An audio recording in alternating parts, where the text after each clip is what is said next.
Hey guys, welcome back to episode 30 of whoops. Sorry about that. Hey guys, welcome back to episode 30 of Jack Out of the Box. This week I'll just go over what I've been up to, which isn't a whole lot since uni's done and I'm just hanging out before I go home.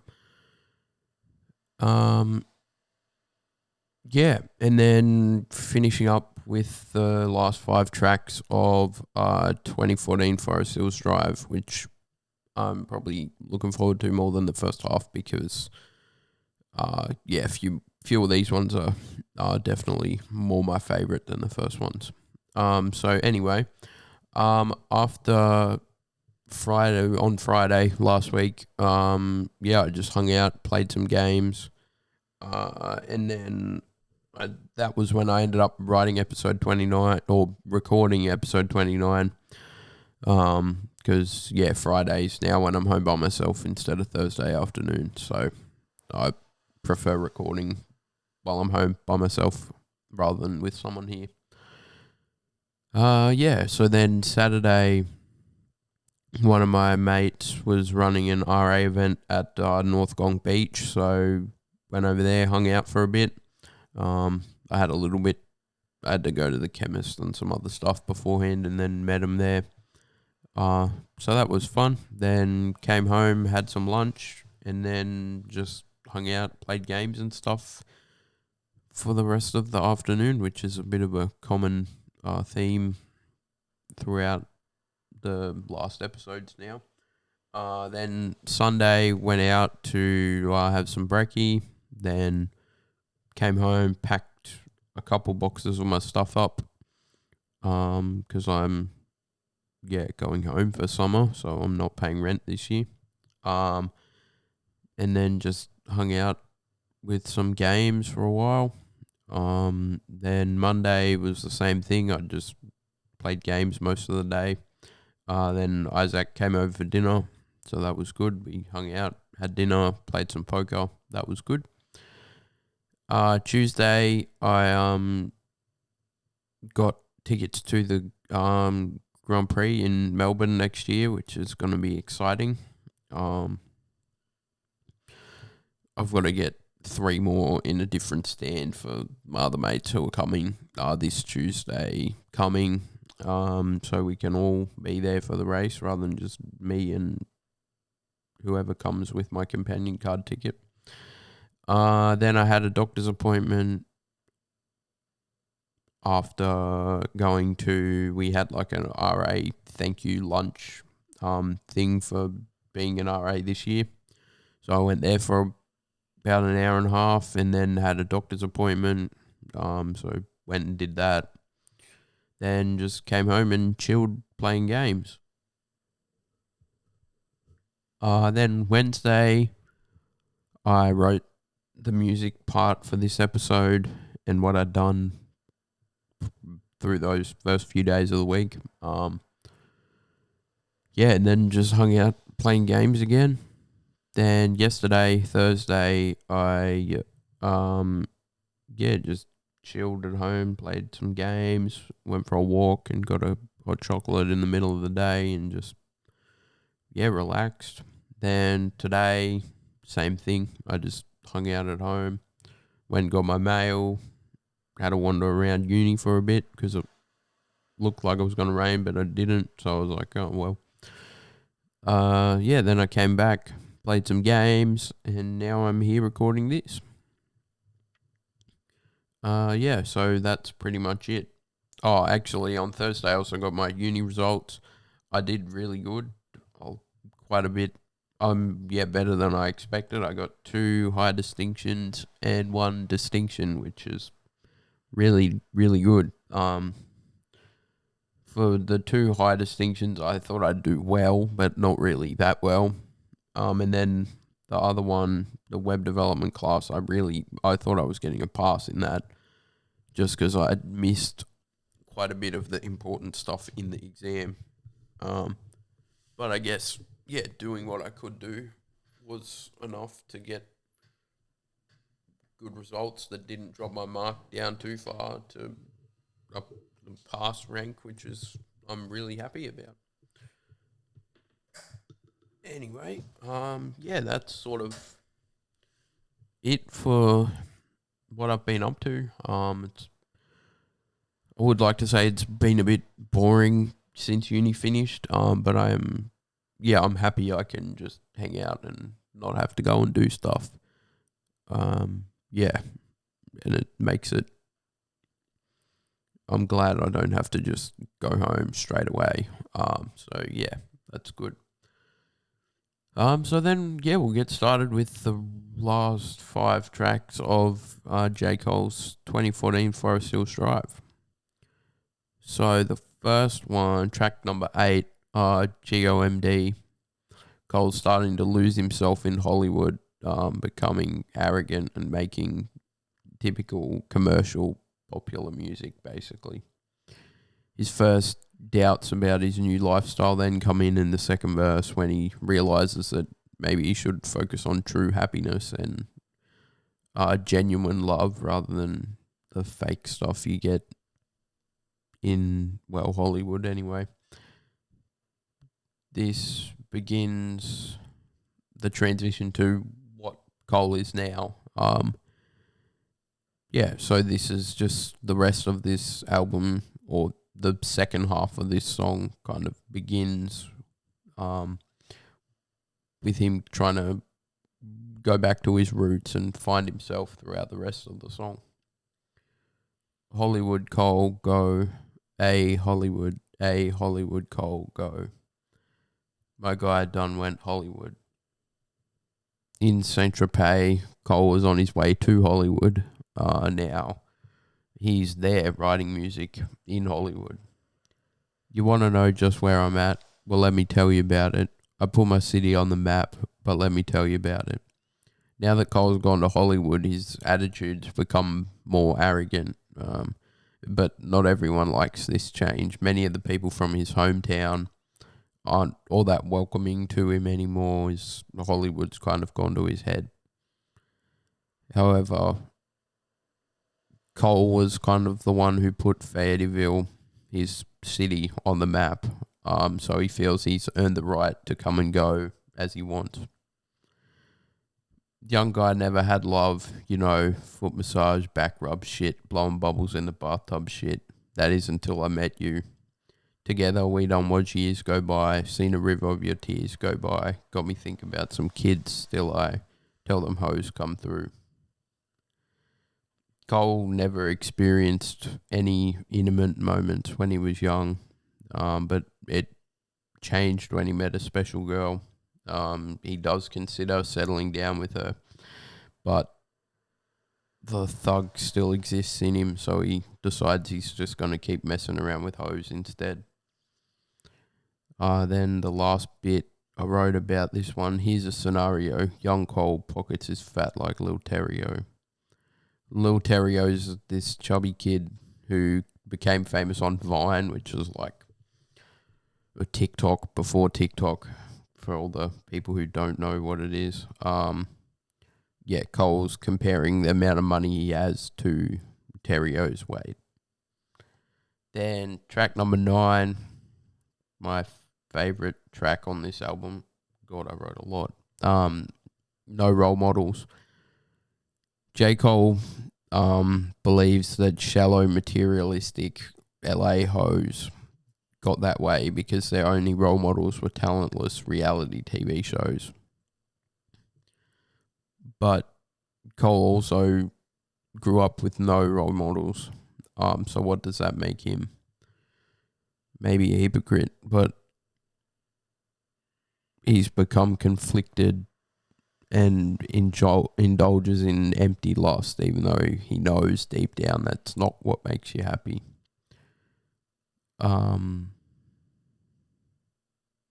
The fuck Hollywood theme of the album, which traces Cole's rise and response to fame, is very clear in this song. First things first, rest in peace, Uncle Phil, for real. You're the only father that I ever knew. I get my bitch pregnant, I'ma be a better you. prophecies that I made way back in feel fulfilled. Listen, even back when I was broke, my little team ill. Uncle Phil was one of the main characters in The Fresh Prince of Bel-Air. James Avery's most impactful role before he died in December 2013, a year before this song came out. Cole's birth father left him when he was a baby, and he grew up with an abusive stepfather, meaning he had to look outside his immediate family for a positive male role model. The Fresh Prince of Bel-Air's main character, Will, portrayed by Will Smith, as most of you probably know, was abandoned by his biological father. So, like Cole finds a father figure in Uncle Phil over the whole run of the series. In A Tale of Two Cities, Cole vowed to become rich one day. He made this prophecy when he was still in the Ville. Now he's a successful rapper. He's achieved that success, worth around $7 million. The way Cole pronounces fulfilled sounds like fulfill, which could be another allusion to the Fresh Prince of Bel-Air. And then, as successful as Cole is, he rejects the notion that money's a measure of an artist's success and skills. Even before the money and fame, he excelled at writing rap lines. And he'll still excel if he ever goes broke again. One time for my LA sisters, one time for my LA hoes. Lame guys can't tell the difference, one time for a guy who knows. Cole's reference to LA sisters and LA hoes points out two different kinds of women in Hollywood that he came across. J. Cole's got a notorious dislike for reality shows and doesn't consider reality stars to be true role models, as they're usually profiting from artificial fake looks, attachment to rich guys, petty, exaggerated arguments, and stupid behavior. Cole identifies these women as LA hoes. He compares them to hardworking, talented women in Hollywood, like 90s actresses Lisa Bonet and Nia Long. Both are mentioned in the fourth verse and are referred to as his respected LA sisters. She think I'm spoiled and I'm rich because I could have any bitch. I got defensive and said, no, I was the same without him. But then I thought back to a better me, before I was a B-list celebrity, before I started calling bitches so heavily, back when you could get a platinum plaque without no melody. Initially, Cole recoils from his girl's accusations that he's been spoiled by fame. He says he's always been the same guy. But then he looks back and realizes that his minor fame level of B-list celebrity status corrupted him, made him disrespectful to the women who came easy to him. He uses the word bitch in this song 8 different times. Initially, Cole recoils. That's the same thing. Why did I copy and paste? Why did I copy that and paste it there?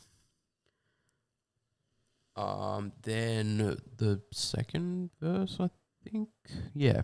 No, third. That leave a toothbrush at your crib, love, and you ain't got to wonder whether that's your kid, love. Leaving your toothbrush at your partner's crib kind of means you're going to spend a lot of time there rather than going through life's basics solo. You're starting to live together as a team. That's how Cole wants to feel at this moment. Nowadays, people have some people have many sexual relationships. In the end, can lead to a rather confusing situation when a girl gets pregnant and can't work out who the father is. If the woman really had true love for only one man, they'd automatically be like, yeah, that kid's yours. Like, duh, it's ours. I don't want no bitch from reality shows out of touch with reality hoes. The women in reality shows all have the same beauty standards, hair extensions, fake boobs, nose job, which are all they think necessary for them to live. This line also plays off the title, how can you be a role model for young women when you're acting like 3-year-olds? In reality, the vast majority of regular women are role models and act nothing like reality TV women do. Forbes magazine has dedicated an article to the effects reality shows have on women. My only regret was too young for Lisa Bonet. My only regret was too young for Nia Long. Now I'm all left with hoes from reality shows. Hand her a script the bitch probably couldn't read along. Cole began his verse by mentioning the famous women who were respected and looked up to as role models during his younger life in the 90s. Lisa Bonet, most known for her role in Denise Huxtable in The Cosby Show. She's 18 years older than Cole. There were obviously a lot of young boys crushing on Denise. Nia Long is most known for her as Lisa on The Fresh Prince of Bel-Air, tying back to Uncle Phil, Aunt Viv, and Will Smith references. She may be too old for Cole, but that doesn't stop him from admiring her beauty. While intelligent actresses from the 90s like Nia and Lisa once served as role models for women and sex symbols for men, the modern era has no equivalent in Cole's opinion. The only beautiful women Cole's age are talentless reality TV stars or shallow women who look up to them as role models.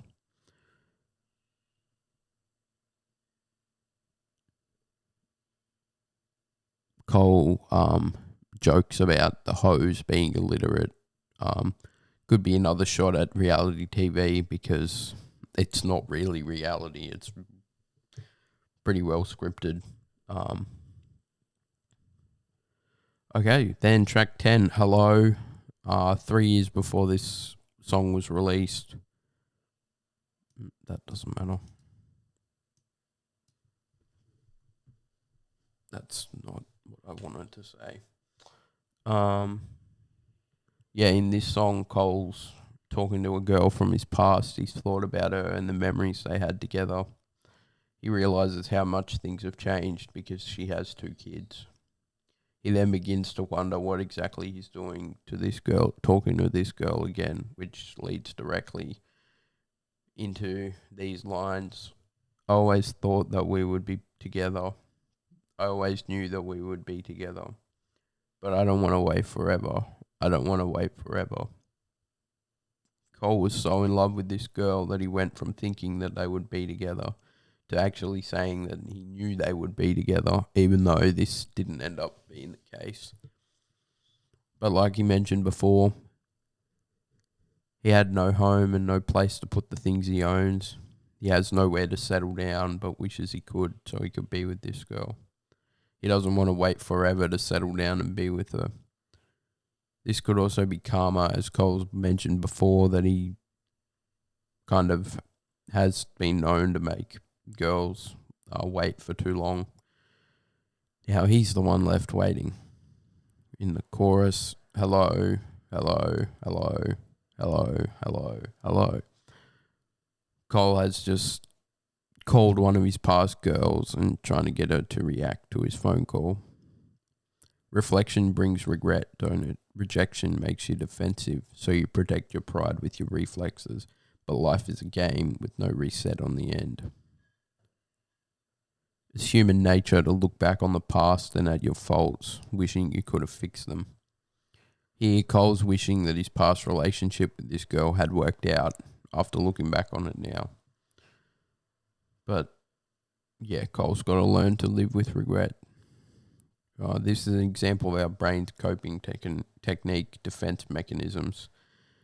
Cole's saying how his past failures, whether adolescent relationship not lasting, like this song, had made him stronger or more defensive-minded of a person. He takes pride in himself and vows not to fall into the same mistakes he made in the past. Life's hard and is filled with many twists and turns, and at the end you can't change what you've done or make your wrongs right.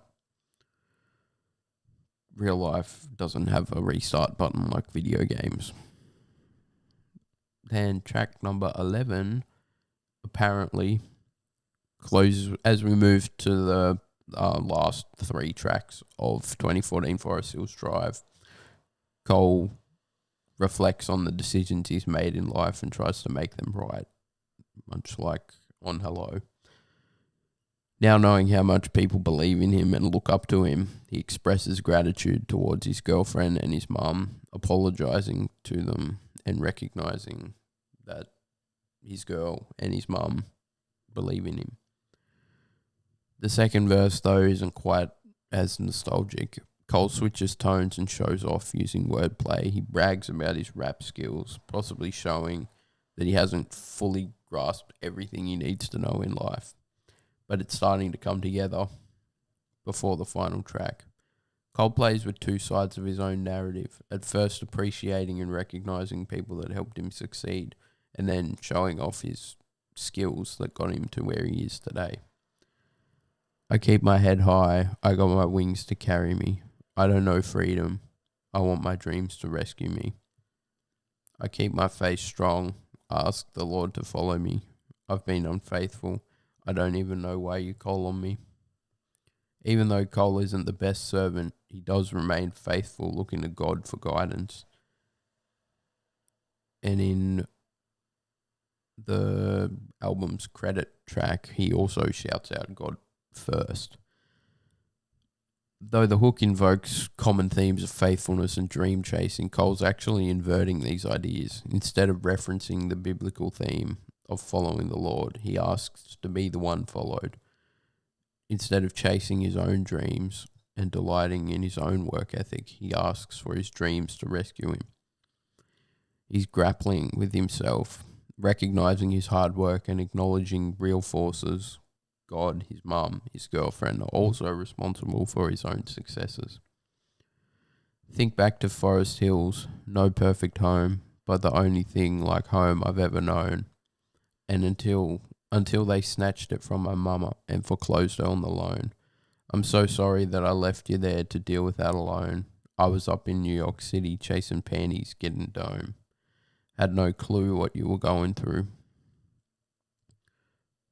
One of Cole's main childhood home was at 2014 Forest Hills Drive, which is the whole reason for the naming of the album, in his hometown of Fayetteville, North Carolina, until his mum was unable to make payments and the house was eventually foreclosed.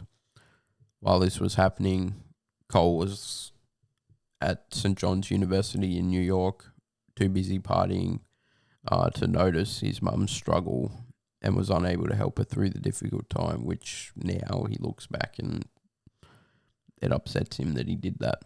Years later, Cole has eventually bought the house back and renovated it to look exactly how it did when he lived there. Wish you could live forever so we could spend more time together. I love you, mama. The one feeling most guys feel for their mums is the gift of life. Giving back is just instinct, really. Showing maternal love and apology and gratitude has been done before. From Kanye's Hey Mama to Tupac's Dear Mama. Yeah, it's a regular thing. Cole said his mum was his greatest non-influential influence in an interview with Hip Hop DX. I think she's the reason why it came out as good as I did, because I could have easily gone another way like all kids, basically. Another day, another rhyme ho. Another day, another time zone. Somewhere in the world, Cole's spitting bars. Line basically saying what it's like to be a superstar. He reflects on his lifestyle and acknowledges the grind. But he's often travelling around the world now and is regularly in different time zones. Writing on thanks from a few, because without me you wouldn't exist. You know that shit. Gave you the blueprint, don't forget.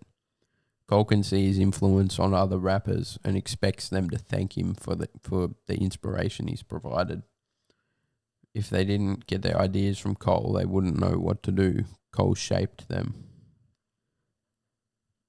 And then Cole's also giving a shout out to Jay-Z, the Blueprint line. Jay-Z's known for his trilogy of Blueprint albums. J. Cole was featured on the last one. Cole was also the first person who Jay-Z signed to his Rock Nation label in 2009. And then track number 12, Love Yours. Cole draws back into the intro and the main themes as he comes full circle back to the present day. A much wiser Cole reflects on the most important things in life, love and happiness. He personalizes this theme and touches on his experiences with the glamorous life that he has seemingly become disillusioned with. He regularly thinks being broke was better. No such thing as a life that's better than yours. No such thing as a life that's better than yours. No such thing as a life that's better than yours. In the context of the album, this song follows Cole's self-reflection as he begins to realize the money and fame didn't bring him the happiness he desired. To gain true happiness he was looking for, he needed to appreciate himself and those that love him. The hook sums it up. No matter how much your life is messed up, no matter how bad it is, you should learn to love the life you have. There's no better feeling than living. You may see other people living better lives, but it doesn't mean anything. Your life's completely different to theirs. Don't be sleeping on your level, because it's all in the struggle. Goes for all y'all. It's beauty in the struggle. Let me explain. It's a way to teach us every day to do our best in life. It's not important if you're rich or poor, if you have success or not. Don't sleep on your level because there's always another goal to reach. You can always be better than yourself. The hard times, the struggle will forcibly humble you and make you learn how to be grateful and appreciate every single thing in life. With this humble approach to life, you can appreciate and recognize the beauty in your life. It's beauty in the struggle, ugliness in the success. Hear my words and listen to my signal of distress. There may be beauty in the hardship, ugliness in achievements. Not that it's beautiful to go through hard times and it's ugly to fulfill dreams, but once you get to a successful point, you may see the evil parts in your environment in comparison to when you were working hard just to get where you wanted to be. Hinting Cole's dealing with things of his past despite success. Money can't buy happiness. Even though Cole's made it rich, he's subliminally telling his fans that it's a constant uphill battle to be happy. On the road to riches, listen, this is what you'll find. The good news is you came a long way. The bad news is you went the wrong way. Think being broke was better. The emerging concept here, road to riches or a path to success that involves wealth, is both a gift and a curse. You may have been able to overcome obstacles to reach your pinnacle, yet you most likely haven't carried yourself in the best way to get there. The prevailing idea to take from this is that people who reach a certain point had to do something wrong by the people they've come across, because there's no way to be successful and maintain 100% of your integrity. He's implying that on their road to riches, they got what they wanted, riches, but they went about it the wrong way. This is the idea of selling your soul to do something evil to obtain wealth. For what's money without happiness, or hard times without the people you love? Quotes, money can't buy happiness. Again, if you aren't happy, what's the importance of all the money you have? Sure, you can buy the better things, but what's the importance of anything if you're not happy at the end of the day? The whole idea of this song and most of the album is to be happy and proud of what you have. You don't need what's best. What you need is to love what you have. It's good to struggle with those you care about, because it makes success feel 10 times better when you can live in luxury with those same people. Think being broke was better. Now, I don't mean that phrase with no disrespect. Cole feels as though having no money makes for a better life. He had less stress and more time to spend with family and friends. It's like the saying goes, more money, more problems. He also doesn't want those who have less money to feel as though he's disrespecting them by seeming ungrateful for what he has. Always gonna be a bigger house somewhere. Long as people in that motherfucker love you dearly. Always gonna be a whip that's better than the one you got. Always gonna be some clothes that's fresher than the ones you rock. Always gonna be a bitch that's badder out there on tours. But you ain't never gonna be happy till you love yours. Your life will always seem somewhat smaller when compared to someone who has more. But that's only if you compare. But be grateful for what you actually have instead of chasing stuff you don't have. Um, when you get it, you'll understand how little it matters compared to real life, real love, what you get from your family and your friends you've grown up with. It's all the human disease, greed, never being satisfied, always wanting more, hence, we're never happy. He's giving his examples of relative deprivation, which, according to the APA, is perception by an individual that the amount of desired resources he or she has is less than some comparison standard. He's gotten to a point where he's better off in terms of monetary and social status than when he was broke, but the realization that came later on made this feel like he thinks being broke was better, reminiscing the times he felt happier. Then track number 13, the last one, Note to Self. This is kind of the credits, basically. The album's last call, as they've often become known after Kanye's album. Yeah, it's basically Cole thanking everyone who supported him in the album's creation. It also completes Cole's main outlook on life. Love one another and life will just fall into place.